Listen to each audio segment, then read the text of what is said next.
Introduction. The Galactic Council's ultimatum. The Galactic Council had ruled the galaxy for centuries, a powerful alliance of alien species with immense technological advances and military might. From the stars themselves, they controlled everything and everyone, using their vast fleets to enforce peace across the galaxy. But that peace was built on domination. All who lived under their reign were forced into submission. If any civilization dared to oppose them, they would face a swift and merciless punishment. One planet, Earth, had been an exception. For years, the humans had quietly advanced, hidden behind the protective walls of their own civilization.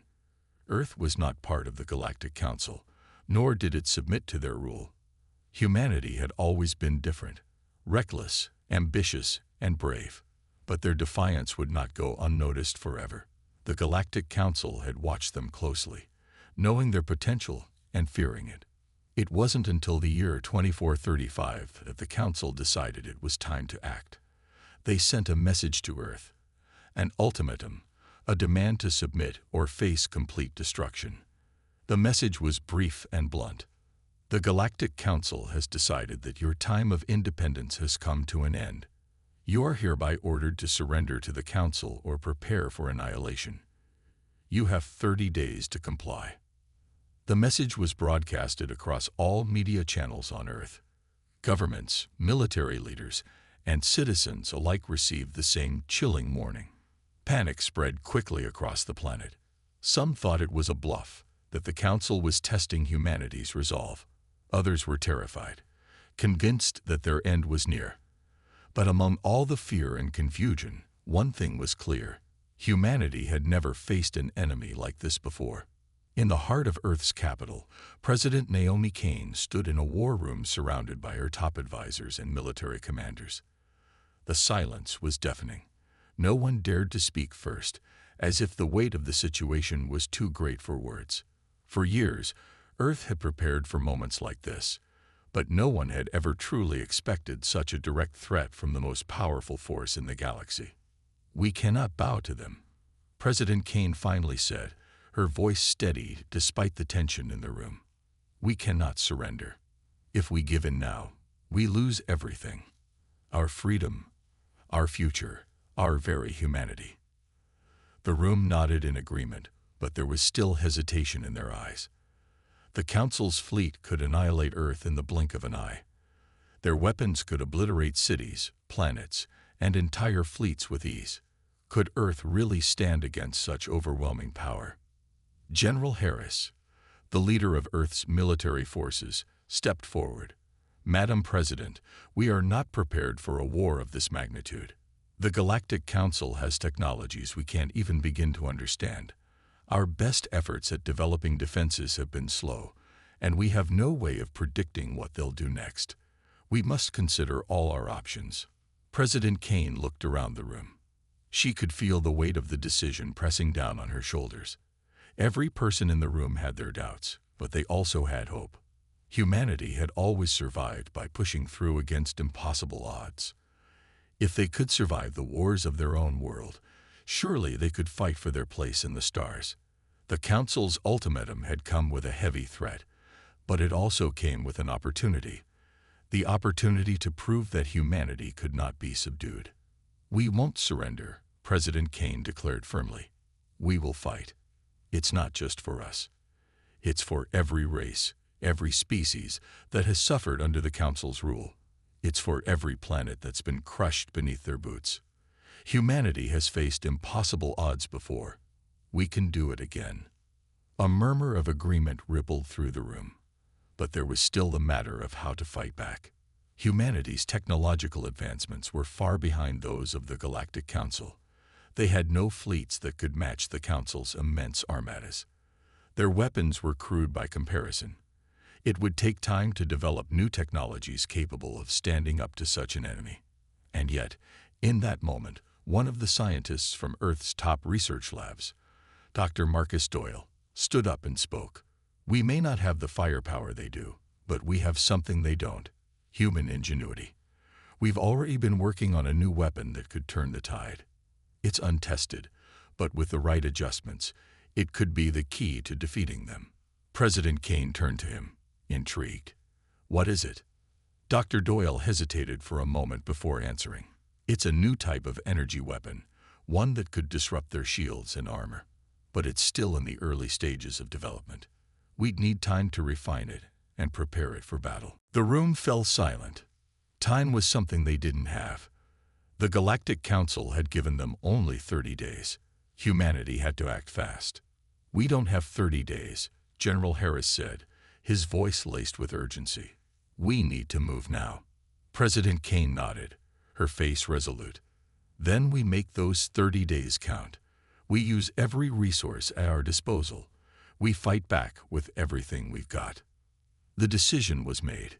Humanity would stand and fight, even if it meant risking everything.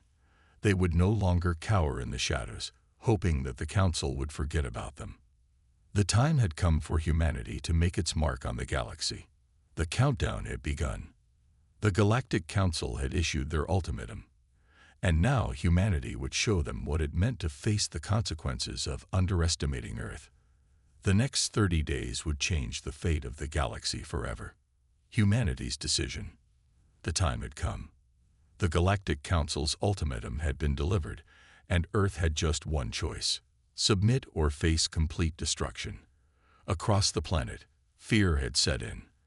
The possibility of war with a force as powerful as the Galactic Council was beyond anything humanity had ever imagined. Their overwhelming fleets, vast technology, and cruel reputation had terrified even the bravest military leaders.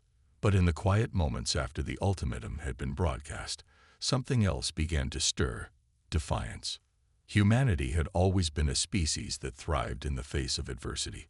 They had fought wars, built nations, and survived devastating challenges. It was their ability to rise from the ashes that had set them apart from the countless other species the Galactic Council had subdued. And this time, it would be no different. In the days following the warning, Earth's leaders convened in emergency meetings. The United Nations, now a governing body for all of humanity, met with military commanders, scientists, and strategists. Tensions were high, but one thing was clear: Earth would not kneel. President Naomi Kane sat at the head of the table, staring at the faces of those around her. They were all afraid. How could they not be? But in their fear, there was also a burning desire to protect their world, their families, and their future. "We've heard their warning," she said, breaking the silence. "The Galactic Council believes they can crush us, but they don't understand us. They don't know what humanity is capable of when pushed to the edge." General Harris, the leader of Earth's military forces, looked skeptical but firm. "Madam President, I agree that we can't surrender, but how do we fight back? We have no fleet capable of taking on their armadas. Our weapons are nothing compared to theirs." The room fell into silence as the harsh reality of their situation set in. Earth had no answer to the Council's power. But Dr. Marcus Doyle, the brilliant scientist who had been working on secret research, stood up, his voice carrying a new sense of urgency. "We don't need to match their power," he said. "We need to outthink them. We have something they don't: creativity. We've developed a new weapon, an energy-based system that could bypass their shields. It's in the early stages, but with the right resources, we can make it work." President Kane's eyes sharpened with interest. "And what do you need to complete it, Dr. Doyle?" "We need time and cooperation from every scientist, engineer, and military strategist we can gather. But we don't have much time. The Council won't wait long before they send their fleets. We must act now, or we'll be wiped out before we can even get started." The decision hung in the air. Earth could try to develop new technologies and weapons, but that would take time. Time they didn't have. Or they could take a more drastic approach, risking everything to fight with what they had. It wasn't an easy decision, but in the end, there was no other choice. "We fight," President Kane said, her voice firm, echoing through the room. "Humanity has always fought for survival. We won't let fear control us now. We will rise, and we will show the Council that they underestimated us." The room erupted in agreement. The fight for Earth's survival would not be easy, but it would be humanity's greatest challenge and their greatest opportunity. If they succeeded, they would not only survive, but they would prove that even the most powerful empire in the galaxy could not defeat the indomitable spirit of humankind. As the decision was made, humanity's military forces mobilized. The world's most advanced technology and most brilliant minds were called into action, working day and night to refine the new weapon that could potentially turn the tide of the war. It was an all-out effort, with humanity putting every last ounce of strength into preparing for the impending invasion. The countdown had begun. They had 30 days to prepare, to gather their forces, to test the weapon, and to train their people. And when the Galactic Council's ships arrived, humanity would be ready. They would not surrender. They would fight for their future. But even as Earth began its preparation for war, a deep question lingered in the minds of many. Would humanity's ingenuity, courage, and willpower be enough to defeat the might of the Galactic Council? Only time would tell, and the clock was ticking. The first strike. The days following President Kane's declaration were filled with a mixture of fear, determination, and frantic action. Earth's governments and military forces worked together to form a unified front against the Galactic Council, but the task ahead was daunting. Humanity had no fleet to speak of, no armada capable of facing the Council's enormous ships and advanced technology. But Earth had something else: resilience and ingenuity. Dr. Marcus Doyle, along with a team of scientists, engineers, and military strategists, worked tirelessly to develop the new energy-based weapon. It was a long shot, but humanity had no choice but to put everything into making it work. The weapon was designed to bypass the Council's powerful shields, and if successful, it could give Earth's forces a fighting chance. But there was no guarantee it would work when the time came. As the days passed, Earth's forces scrambled to prepare for the worst. The military began organizing defense strategies, while Earth's best pilots and soldiers trained relentlessly, honing their skills for the battle ahead. Every country on the planet had mobilized its forces, and for the first time in history, humanity was united in a single cause: survival. Then, on the 28th day, the inevitable happened. The Galactic Council's fleets arrived. Humanity had been expecting it, but nothing could prepare them for the sheer scale of the invasion. Massive ships, dwarfing anything Earth had ever seen, appeared in orbit, blocking out the sun. The ships were adorned with the insignia of the Galactic Council, and their cold, mechanical nature sent a chill down the spine of everyone who saw them. They were a symbol of absolute power, and now they were here to destroy Earth. President Kane stood on the balcony of the United Nations headquarters, staring at the massive ships in the sky. Her heart raced, but she refused to show fear. Humanity had already made its decision. They would fight. "Are we ready?" she asked, her voice steady. General Harris, standing beside her, nodded grimly. "We've done everything we can. The defense systems are online, and the first wave of fighters is ready to launch. The new weapon is ready, but it's untested. We're going in blind." "We don't have a choice," President Kane replied. "We fight." The world watched in silence as the first battle began.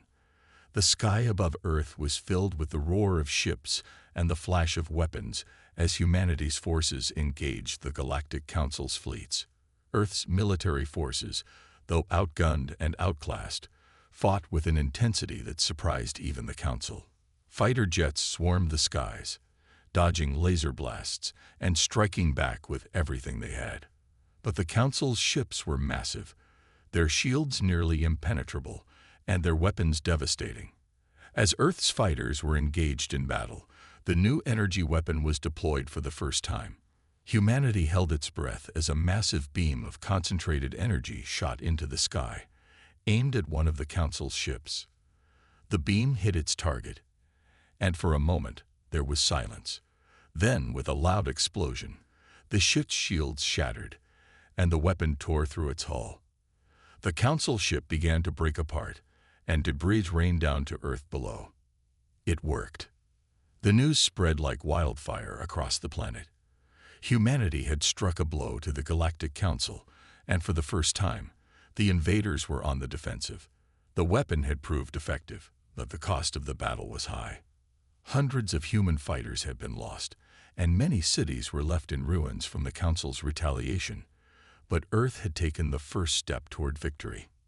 In the chaos of battle, General Harris received a report that made his heart race.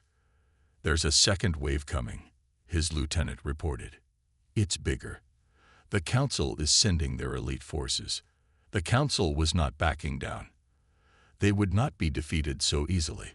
As humanity's forces regrouped, it became clear that the first strike was just the beginning.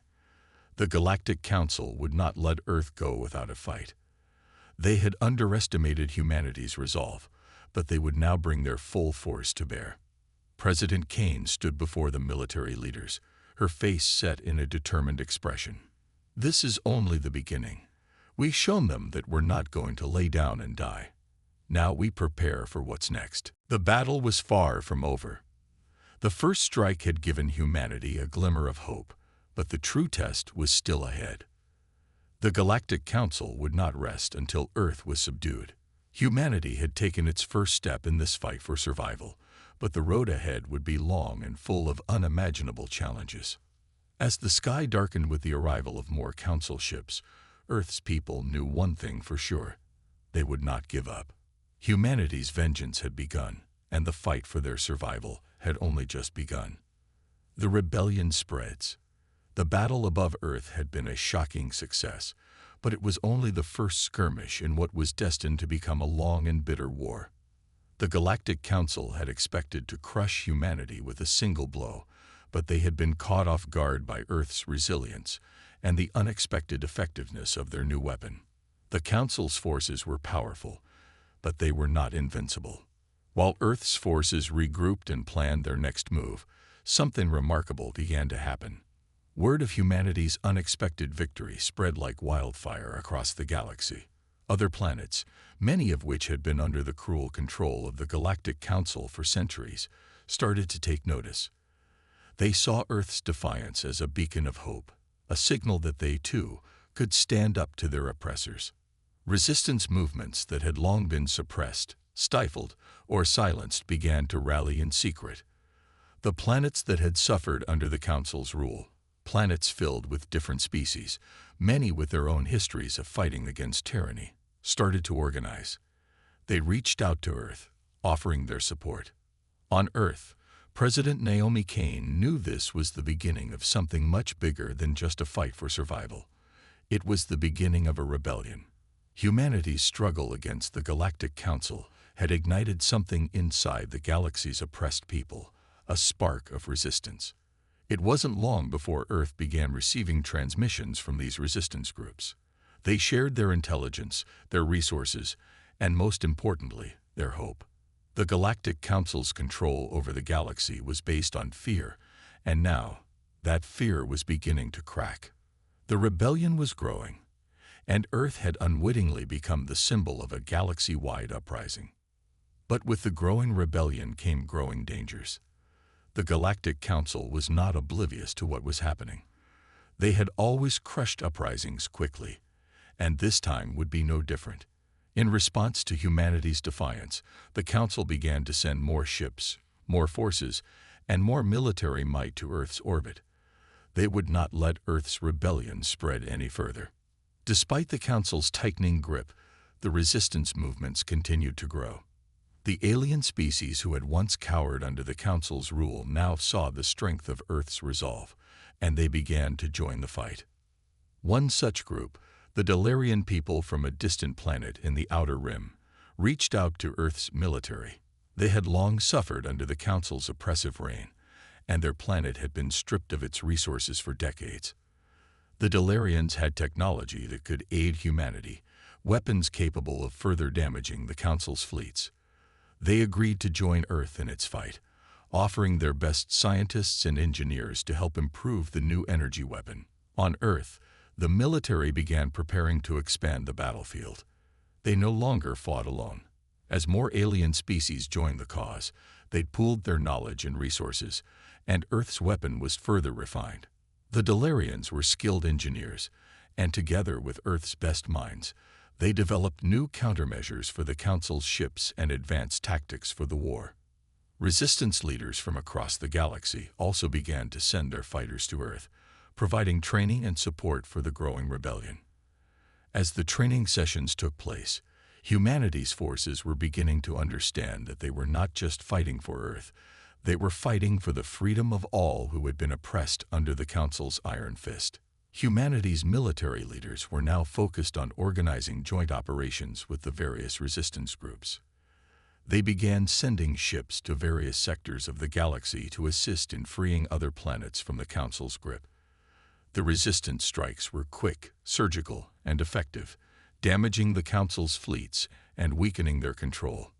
On Earth, the streets filled with news reports of victories across the galaxy.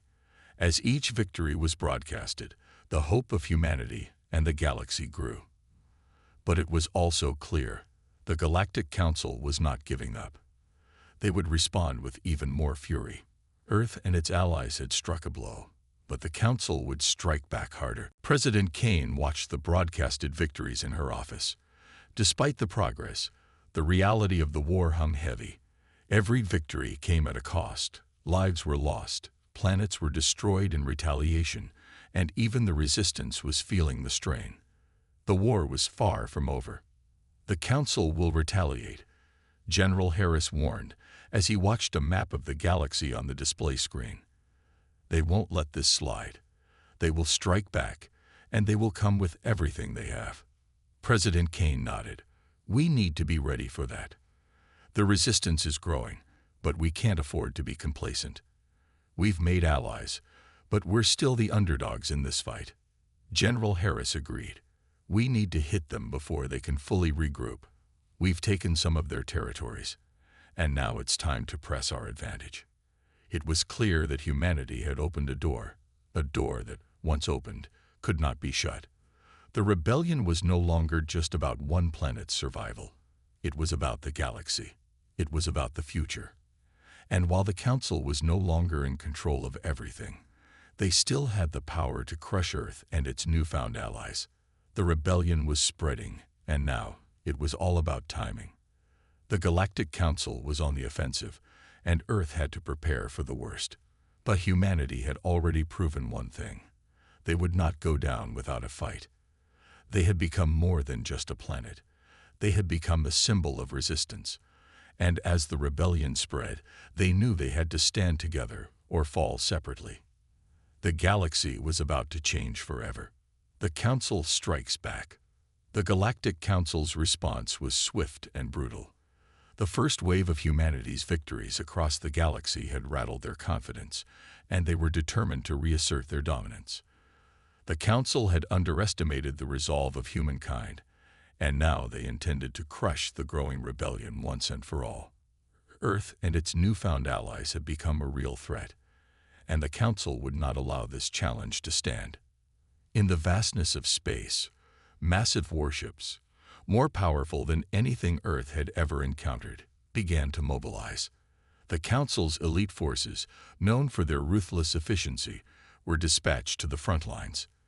These fleets were led by the Council's most fearsome commanders, cold and calculating, whose only goal was to extinguish the flame of rebellion.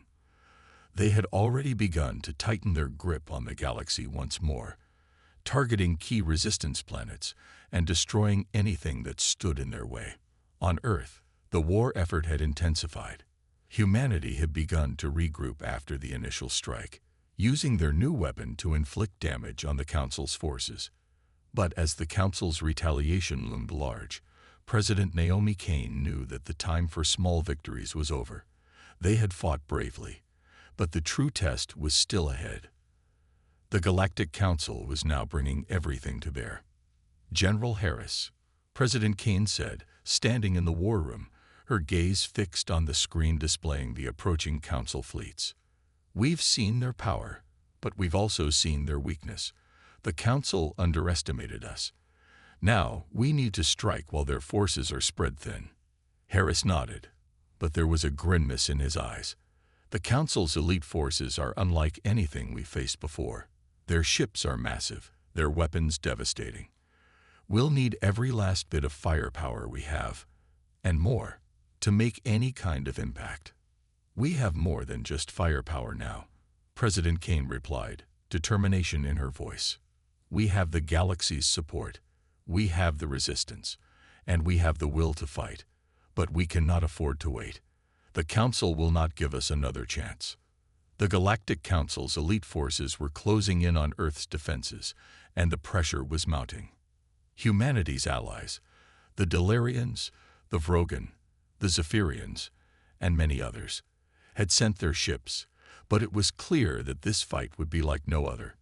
Humanity's military had grown stronger, more coordinated, but it was still outmatched. The Council's retaliatory strike was about to begin. General Harris and President Kane worked together with the alien resistance leaders, organizing a daring strategy, a simultaneous strike on key Council command stations across the galaxy. The plan was risky, but they had no other choice. If they could hit the Council's command centers, they could cripple their leadership and scatter their forces. This would give humanity and the rebellion a chance to strike back and disrupt the Council's hold on the galaxy. The first phase of the operation began with a series of stealth attacks. A small fleet of Earth's ships, combined with resistance forces, infiltrated Council-controlled sectors, using every trick they could to bypass the Council's advanced sensors. The goal was to hit fast and hard before the Council's fleet could mobilize completely. The attacks were swift, hitting supply depots and key military stations. Though they caused damage, the Council was not entirely caught off guard. Within hours, the Council's retaliatory fleet arrived in full force, and it was far more formidable than anything humanity had faced so far. The Galactic Council's first strike was massive.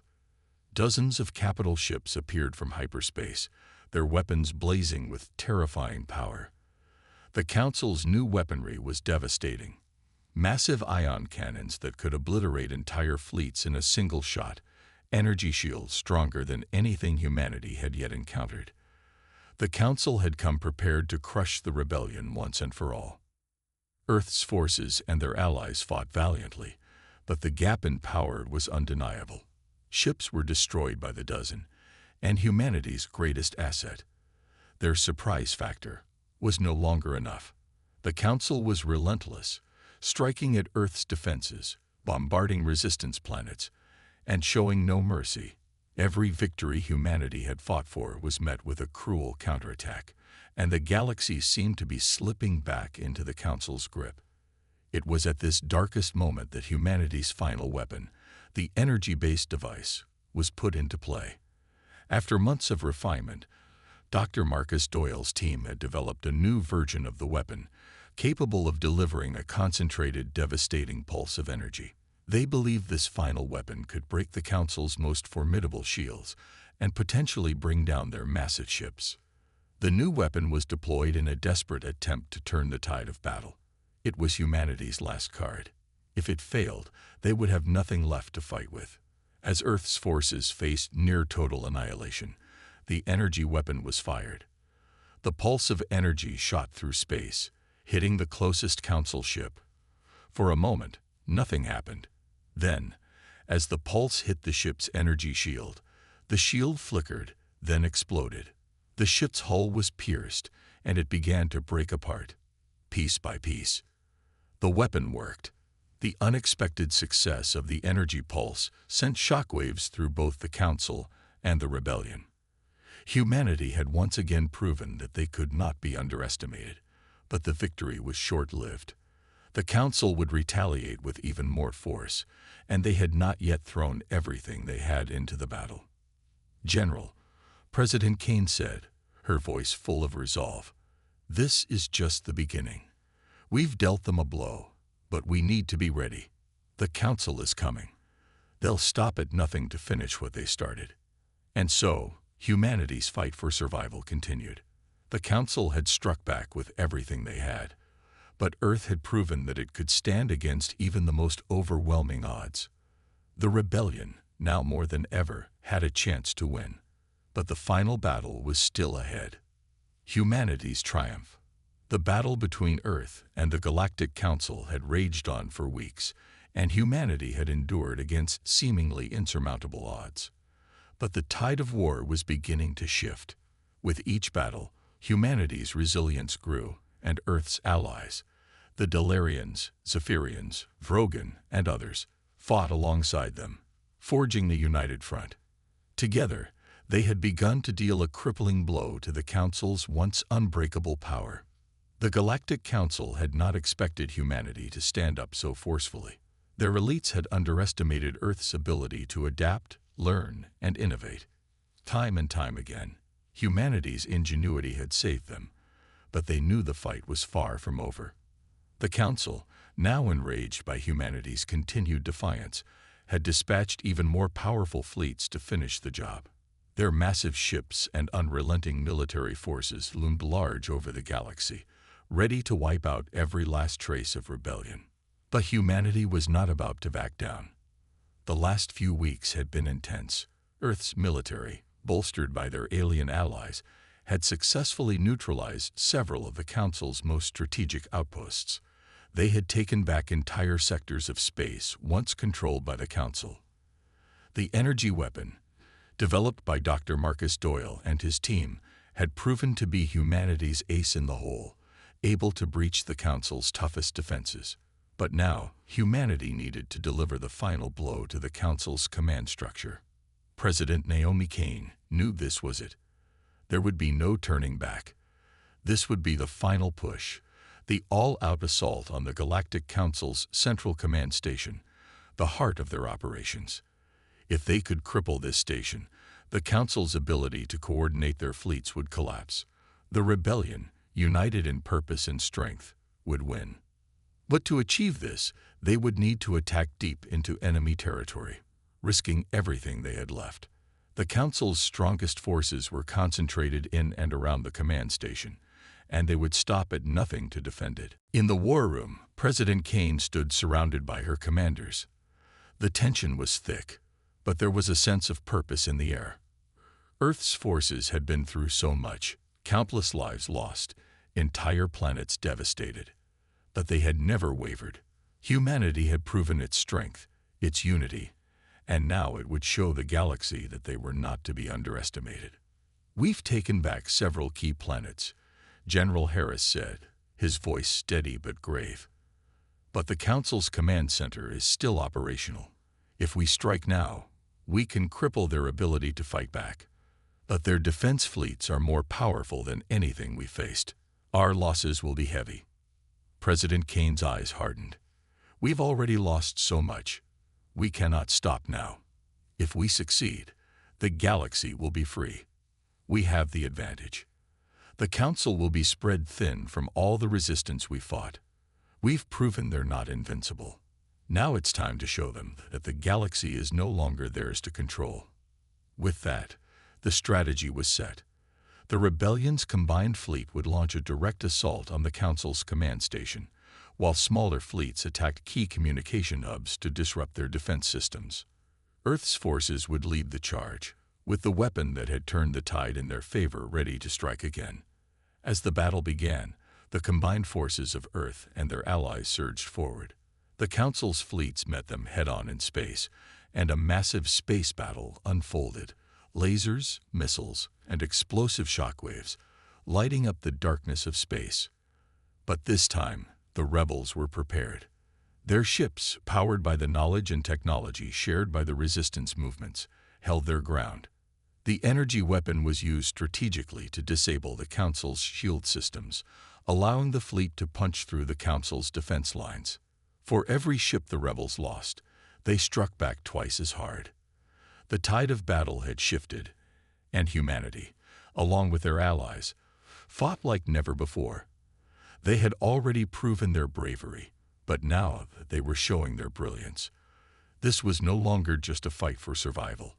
It was a fight for freedom, for the galaxy's future. As the final assault on the Council's command station began, the remaining Council forces, stretched thin and exhausted, fought with all their might. But the human-led rebellion pushed forward, relentless and determined. Earth's forces targeted the heart of the command station, taking out key systems one by one. Dr. Doyle, working alongside his team, deployed a refined version of the energy weapon. This time, the weapon's pulse was stronger, more focused. As the pulse shot through the station's defenses, there was a deafening explosion. The massive structure began to crumble, its systems failing one by one. The final blow had been struck. The Galactic Council, shattered and defeated, could no longer command their fleets. The heart of their empire had been destroyed, and their once mighty forces were now in disarray. The galaxy, long under the Council's oppressive rule, was free. President Kane, standing at the command center as the news came in, allowed herself a brief moment of relief. The battle was over. Humanity had won. It had been a long, brutal fight, but they had emerged victorious. The Galactic Council was no more. Humanity had proven itself. They had faced overwhelming odds, had fought with everything they had, and they had won. But it wasn't just Earth's victory, it was the galaxy's. For the first time in history, the galaxy was free of the Council's tyranny, and humanity had shown the galaxy what true strength and courage looked like. The galaxy, now united in purpose, would rebuild. Earth's victory was not just a testament to their bravery. It was a spark for a new era, a new future where every species could thrive without the threat of oppression. Humanity had triumphed. The rebellion had succeeded, and the galaxy would never be the same. The final confrontation. With the fall of the Galactic Council's command station, the galaxy had been forever changed. The once unshakable empire was now in ruins, and the war for freedom had reached its climax.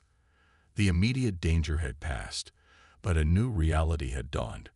Earth, the unlikely hero of the galaxy, now stood as a symbol of defiance and hope. The rebellion had succeeded, but there was still one final task: ensuring that the power vacuum left by the Council's collapse was filled by something better. But before the galaxy could fully heal, one last challenge remained. While the majority of the Council's fleets had been crippled, their leadership was not completely vanquished. In the final moments of their downfall, a small faction of the Council's most loyal leaders had escaped. They retreated to a hidden stronghold, vowing to one day return and reclaim what had been lost. They would not go quietly into the night. As Earth's forces celebrated their victory, a mysterious transmission was intercepted, one that made every leader's heart drop. The Council's remaining leadership, scattered and broken, had regrouped, and they had a terrifying plan.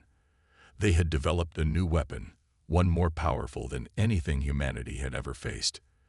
This weapon could bring destruction on a scale that would leave Earth and its allies defenseless. The Council's last-ditch effort was to launch a devastating attack, hoping to take back control of the galaxy. President Naomi Kane knew that this would be humanity's final test. Earth had faced many challenges, but this weapon, if completed, could undo everything they had fought for. The galaxy's freedom was hanging by a thread, and humanity had to act fast. There could be no more hesitation, no more waiting. This time, they needed to end it all. The rebels quickly mobilized. The allies who had fought beside humanity, alien species who had once been oppressed by the Council, joined together for a final desperate push.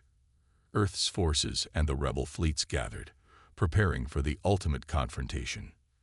"We've already faced the worst of them," General Harris said, addressing the gathered commanders. "We know what they're capable of, but we also know that they're weaker than ever. Their leadership is fractured, their resources stretched thin. We can't afford to wait. If we don't strike now, we risk everything." President Kane nodded. "We've come this far, and we won't let their last weapon destroy everything we'd fought for. This ends today.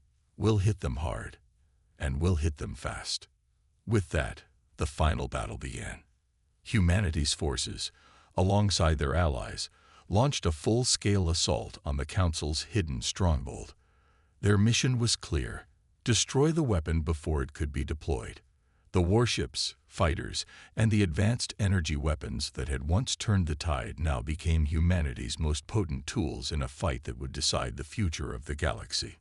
The enemy stronghold was buried deep within a remote and heavily fortified planet, protected by layers of defense technology that even the Council's own forces had struggled to maintain. But Earth's forces had an advantage: unity. Their combined strength, years of resistance, and an unwavering determination to protect their newfound freedom made them formidable. As the battle unfolded, humanity's forces pushed deeper into the enemy stronghold, their weapons cutting through the defense systems like knives through butter. Each step closer to the Council's final weapon was met with fierce resistance. The remaining loyalists of the Council, though divided and weakened, fought with a fanaticism born of desperation. They would not go quietly, and their ruthless commanders fought with everything they had left. As Earth's elite strike force finally reached the weapon's core, the tension reached its peak. The weapon, a massive device capable of wiping out entire fleets with a single blast, stood before them, surrounded by layers of security and armed guards. Every moment was critical. The weapon was ready to be activated, and every second spent here meant more time for the Council's forces to retaliate. The final confrontation came down to a handful of Earth's bravest soldiers. Led by Captain Alina Stone, a decorated war hero who had fought in some of the earliest battles against the Council, the team was tasked with one final mission: disable the weapon before it could destroy their fleet. As the team fought their way through the enemy stronghold, they encountered their fiercest resistance yet. Council soldiers, heavily armored and determined to keep the weapon operational. The chaos of battle echoed through the corridors as lasers fired and explosions rocked the facility. Alina and her team pushed forward, overcoming every obstacle in their path, with one goal in mind: reach the weapon and shut it down. Finally, they'd reached the heart of the facility. The massive weapon stood before them, its core pulsing with energy.